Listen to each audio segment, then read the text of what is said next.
Hi everybody, आज फिर से एक नए वीडियो के साथ सुरक्षित शनिवार कार्यक्रम पूर्व की तैयारी लेकर हम आए हुए हैं।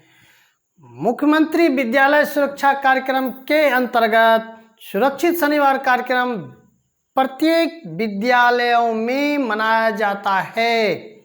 सरकारी, गैर सरकारी, निजी संस्थान सभी विद्यालयों में सुरक्षित शनिवार कार्यक्रम मनाया जाता है और बच्चों को आपदा से संबंधित जानकारी दी जाती है। तो आइए जानते हैं अगस्त माह का चौथा सप्ताह शनिवार में क्या बच्चों को जानकारी देनी है। आगे बढ़ने से पहले अगर अब तक चैनल को सब्सक्राइब नहीं किए हैं तो प्लीज़ सब्सक्राइब कर लें ताकि हर वीडियो त्वरित रूप से आप तक पहुंच सके। अगस्त माह चौथा सप्ताह शनिवार, इस सप्ताह जो बच्चों को बताना है शेड्यूल के मुताबिक वो है नाव दुर्घटना एवं पानी में डूबने से बचाव के संदर्भ में जानकारी। नाव दुर्घटना एवं पानी में डूबने से बचाव के संदर्भ में जानकारी। चूंकि कई सप्ताह से बाढ़, सर्पदंश एवं ये नाव दुर्घटना के बारे में जानकारी दी जा रही है, तो क्रमवार हम लोग यह हम जानते हैं कि बाढ़ग्रस्त क्षेत्रों में पढ़ने वाले सभी विद्यालयों के बच्चों को विशेष जानकारी देने की ज़रूरत है। हालांकि जानकारी तो सभी विद्यालयों में देने की ज़रूरत है, लेकिन विशेषकर बाढ़ग्रस्त क्षेत्रों में बरसात के मौसम में ज़्यादा बरसात होती है तो बाढ़ उफान पे आती है, सभी नदियां उफान पे आती है और बाढ़ अचानक आती है, धीरे धीरे आती है। इस पर चर्चाएं हो चुकी है। बाढ़ जाने के बाद भी सांप व विषैले जीव जंतुओं से खतरा होता है, इन पर भी चर्चाएं गत शनिवार हो चुकी है। लेकिन बाढ़ जाने के बाद भी, बाढ़ के समय भी और बाढ़ जाने के बाद भी नदी नालों में पानी भरा रहता है और आवागमन बाधित हो जाती है, सड़क टूट जाती है, पुल पुलिया उखड़ जाती है। इस कारण से वहाँ पर उस गड्ढे में पानी भरे होते हैं। आवागमन तत्कालिक चालू करने के लिए नाव का सहारा लेना पड़ता है। जब तक पानी होती है तब तक नाव ही आवागमन का एक सहारा होता है और जब नाव यातायात का साधन बन जाता है, उस परिस्थिति में हमको बच्चों के बीच नाव से होने वाली दुर्घटना के बारे में जानकारी देनी काफ़ी ज़रूरी हो जाती है। नाव दुर्घटना सामान्यतः अगर यात्री सफ़र करे तो नाव दुर्घटना होने की संभावना ना के बराबर होती है, लेकिन नाव पर क्षमता से अधिक जब यात्री सवार हो जाते हैं तो नाव दुर्घटना होने की संभावना बढ़ जाती है।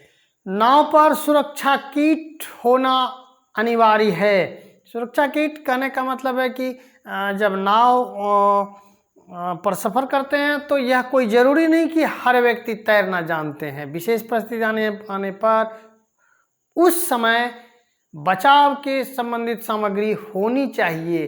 अब ये बचाव सामग्री में तो सरकारी तौर पे जैकेट होते हैं, लेकिन देहात एरिया में नाव का जब सफ़र करते हैं तो वैसी कोई किट होती नहीं है। तो ट्यूब हो सकते हैं, हवा भरा के रखा जा सके, या नाव पर जब सवारी करें तो वहाँ पे एक हवा की लहर जब कभी कभी अचानक आ जाती है तो व्यक्ति घबरा जाते हैं और घबराहट के कारण इस तरफ से उस तरफ, उस तरफ से उस तरफ होने की संभावना या संभावना क्या होने भी लगते हैं और जिस कारण से नाव डगमगाने लगती है और डगमगाते नाव किसी किनारे थोड़ा नीचे हो गया तो पानी उसमें आ जाते हैं और यह क्रम चलना प्रारंभ हो जाता है। विशेषकर नाव में जब खड़े होकर सवारी करते हैं, नाव की सवारी बैठ के करें, संयम से करें। नाव पानी में चल रही है, थोड़ी उफान के साथ हिचकोले खाते ही हैं, घबराने की जरूरत नहीं होती है। लेकिन ऐसी परिस्थिति आती है तो आप संयम से काम लें और बचाव के जो भी सामग्री है उनका हेल्प लें। ज़्यादातर मामलों में देखा जाता है कि नाव में पानी का आ जाना, चाहे वो छिद्र से आ जाए या यात्रीगण हवा की लहर के कारण से नाव जब हिचकोले खाते हैं तो धैर्य खोने लगते हैं और ज़्यादा हिचकोले खाने लगते हैं और पानी उसमें आ जाते हैं। और पानी जब आना प्रारंभ करते हैं तो नाव डूबने की संभावना बढ़ जाती है। तो इसमें यह बताया जाए बच्चों को कि नाव जब सवारी करने का मौका मिले तो बैठ के करें, संतुलित रहें। विशेष परिस्थिति में घबराने की जरूरत नहीं, नाव पार निश्चित लगेगी। अब इस कारण से अगर पानी में डूबने की, नाव दुर्घटना जब हो जाती है तो पानी में डूबने की संभावना बढ़ जाती है।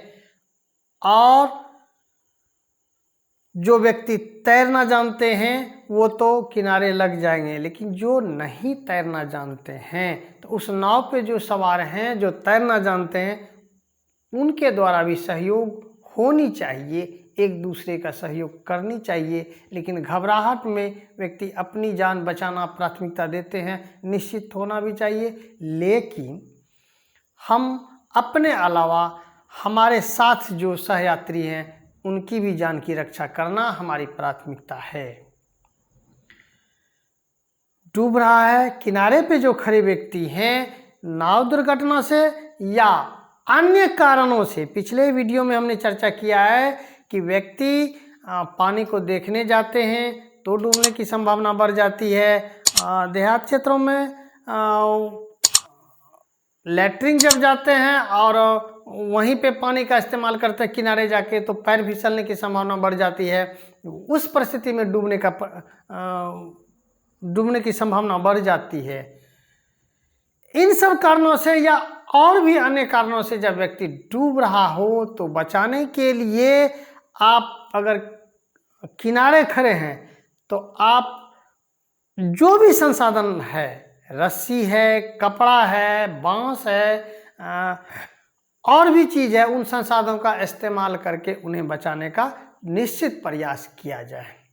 तो नाव दुर्घटना एवं पानी में डूबने से बचाव के संदर्भ में जानकारी इतनी है। इस संबंधित मेरा पिछले वर्ष का भी कई वीडियो है, लिंक डिस्क्रिप्शन में हम उन वीडियो को दे देंगे।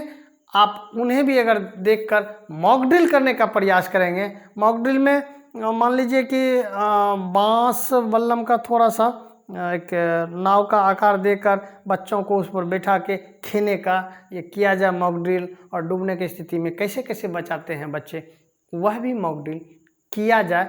मॉक ड्रिल बच्चे ज़्यादा से ज़्यादा समझने का प्रयास करते हैं, क्योंकि हम लोग अगर बातचीत करके अगर बताने का प्रयास करें तो वह एक महज लगता है कि वर्ग कक्ष जैसे संचालित करते हैं, वही बात हो जाती है। तो मॉक ड्रिल ज़्यादा बेटर होता है। तो बच्चों को सांकेतिक रूप से बताने का प्रयास करें।